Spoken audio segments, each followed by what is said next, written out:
el conflicto entre Rusia y Ucrania. En este video trataremos de formar una visión amplia del conflicto actual entre Rusia y Ucrania. Si bien es imposible abarcar todos los temas que tienen participación en este conflicto en un solo video, trataremos de incluir los temas que a nuestro criterio son más importantes y tienen más relevancia en esto. Recuerda siempre buscar varias fuentes de información y formar tu propia conclusión. No prestes toda tu atención a un solo medio de información y también ten mucho cuidado con las noticias falsas, pues recuerda que durante la guerra la propaganda es una parte muy importante. Sin más que agregar, comencemos con nuestro video en sí. Para comprender este tema de una manera global, es necesario remontarse a los inicios, desde la separación de Ucrania en 1991 al disolverse la Unión Soviética. Ucrania es una parte histórica y geopolíticamente importante para Rusia. Vladimir Putin ha dejado claro que el origen del problema no es Rusia y ha negado intereses de expansionismo. No planea conquistar Ucrania como muchos piensan o incluso advierten de un posible regreso de la Unión Soviética. El presidente ruso ha dejado en claro que sus operaciones son más bien para frenar una serie de decisiones políticas ucranianas que afectan a la seguridad de la Federación Rusa. La más importante es la intención de Ucrania para unirse a la OTAN, aunque también a este conflicto se le agregan distintas acciones por parte del gobierno ruso, como por ejemplo la invasión a Crimea, península que da salida al Mar Negro, por lo que es estratégica tanto para Rusia como para Ucrania, ya que tiene un puerto marítimo muy importante estratégicamente tanto para el comercio como para la defensa.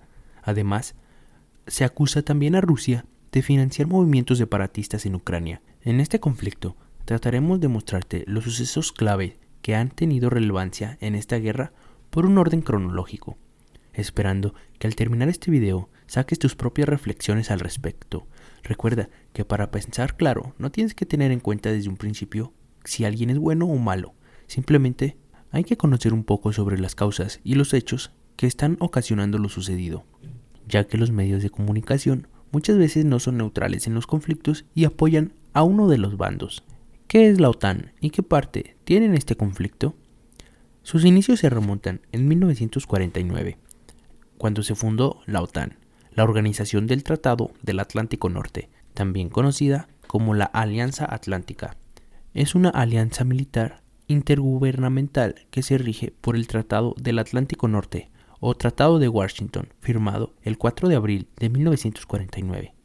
Tras el final de la Segunda Guerra Mundial, las principales potencias buscaban garantizar que los conflictos globales desatados en la primera mitad del siglo XX no se volvieran a repetir.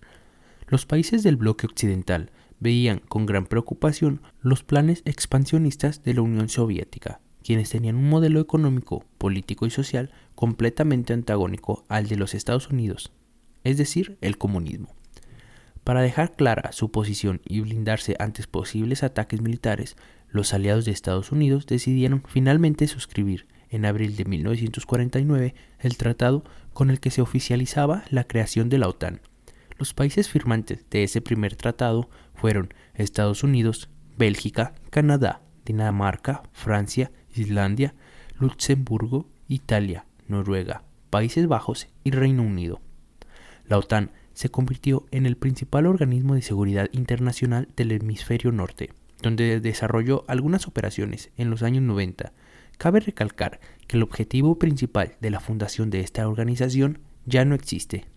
También se debe dejar en claro que esta no es una organización pacífica, sino todo lo contrario, pues su principal miembro, los Estados Unidos, han venido desarrollando diversas guerras viendo por sus intereses propios.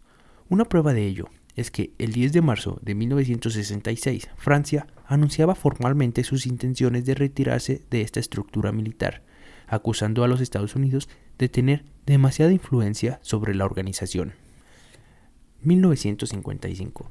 En respuesta a la fundación de la OTAN, la Unión Soviética no se quedaría de brazos cruzados y formaría su alianza militar. El Tratado de Amistad, Colaboración y Asistencia Mutua, conocida como Pacto de Varsovia, fue una alianza militar formada por los países comunistas de Europa del Este para contrarrestar la amenaza del organismo rival capitalista, la Organización del Tratado del Atlántico Norte, alias la OTAN. La Unión Soviética fundó el pacto en 1955, durante plena Guerra Fría, como respuesta al rearme de la Alemania Occidental y su riesgo en la Alianza Atlántica. Sumaba a Albania, Bulgaria, Checoslovaquia, la Alemania Oriental, Hungría, Polonia y Rumania, así como a China como un observador. Yugoslavia, por su parte, pese a ser también un país comunista, no ingresó por sus desavenencias con el líder soviético Joseph Stalin. Esta alianza desapareció junto con la Unión Soviética en 1991, ya que, como bien habíamos dicho, el objetivo principal de esta alianza era contrarrestar las amenazas militares que tenía la OTAN. ¿No debería haber ocurrido lo mismo con la OTAN? Al desintegrarse la Unión Soviética, ya no había amenaza ni razón de ser tanto para la alianza de la OTAN como para el Pacto de Varsovia. Entonces, ¿acaso Estados Unidos utiliza a la OTAN para construir bases militares alrededor del mundo de manera pacífica? En 1990, cuando la Unión Soviética ya estaba en sus últimos días y con esta también era el final del Pacto de Varsovia, la OTAN realizó un acuerdo verbal con el último dirigente de la Unión Soviética, Gorbachev, que no se ampliaría más hacia el este, garantizando así la seguridad de Rusia al no tener tan cerca a su enemigo, los Estados Unidos. Sin embargo, tras la caída de la Unión Soviética, la OTAN se ha ido expandiendo más y más, incumpliendo así con este acuerdo.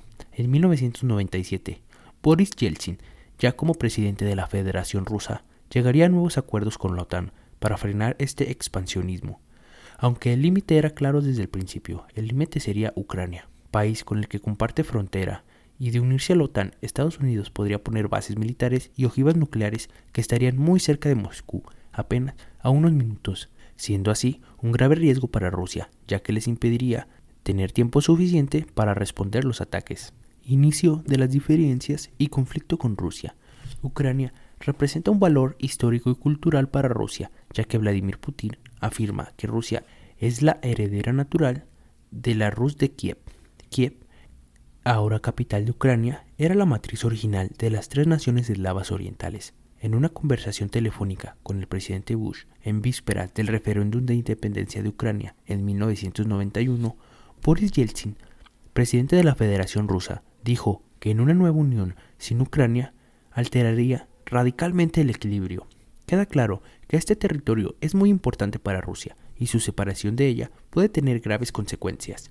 Ucrania, por supuesto, representa recursos, los cuales son muy importantes para Rusia. Además, su ubicación, que la convierte en el principal cruce de gasoducto de Rusia hacia toda Europa. Y también, por supuesto, está el puerto de Sebastopol, en Crimea, cuyo estatus había sido teóricamente resuelto por el Acuerdo de Kharkiv en 2010, con acceso ruso hasta el 2042. Las raíces históricas son por mucho las más importantes para explicar la crisis actual. Recordemos que Crimea ha sido tomada por Rusia a principios de 2014. Crimea se convirtió en el foco de una de las peores crisis entre Rusia y Occidente desde la Guerra Fría, desde que el entonces presidente de Ucrania, el prorruso Viktor Yanukovych, fuera derrocado tras una serie de protestas de índole europeístas.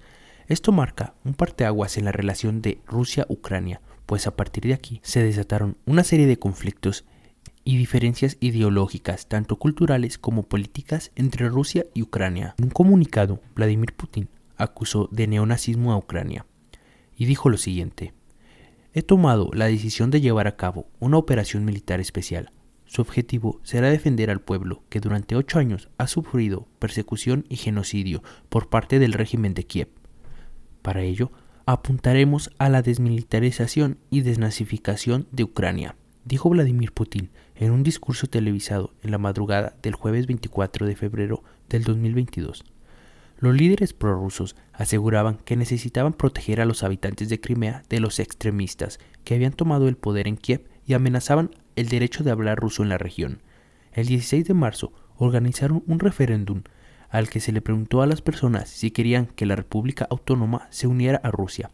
Ucrania y Occidente juzgaron que el referéndum era ilegal, mientras que Rusia lo apoyó firmemente.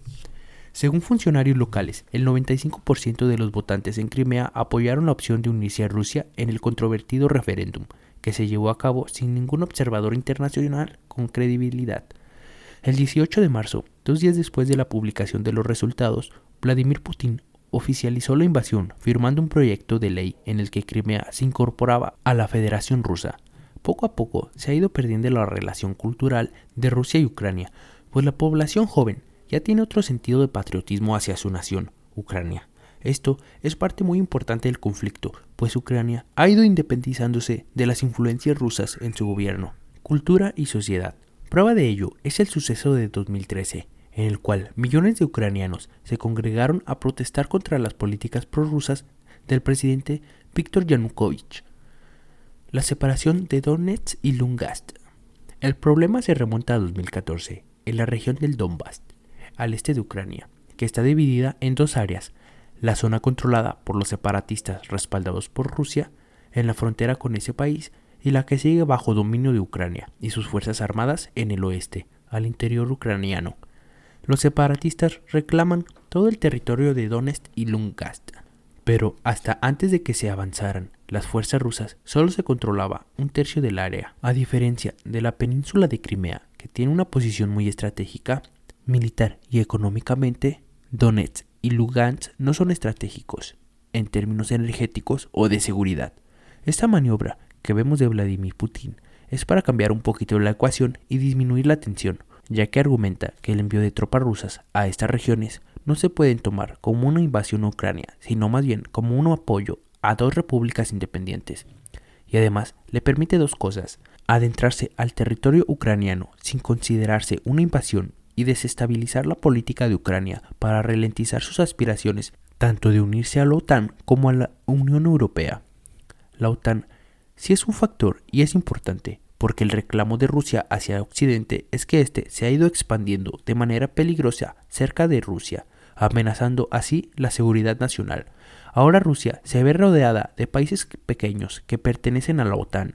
El caso de Ucrania es particular, ya que es una nación más grande, que tiene un gobierno más inclinado a la Unión Europea, lo cual es una amenaza para Rusia. Parece muy lejano que Ucrania forme parte de la OTAN, porque la postura de Estados Unidos no es muy clara. Seguramente se imaginan lo que el anexo de Ucrania podía desencadenar en un conflicto mayor, ya que Rusia se sentiría fuertemente amenazado. Al parecer, Estados Unidos tiene claro esto, pues hasta ahora se ha limitado a apoyar con recursos a Ucrania e imponer sanciones económicas a Rusia.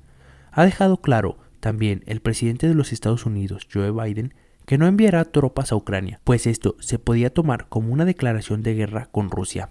Como ya lo mencionamos anteriormente, Rusia no quiere bases militares americanas en Ucrania, ya que de esta manera su armamento y ojivas nucleares estarían a tan solo minutos de hacer daño a las principales ciudades rusas, sin darle tiempo de reacción para protegerse. Este conflicto nos deja muchas interrogantes que todavía no pueden ser aclaradas, como por ejemplo, si Rusia realmente quiere recuperar el dominio de Ucrania. ¿Estamos frente a la posible reestructuración de la Unión Soviética? ¿El conflicto tendrá una salida diplomática?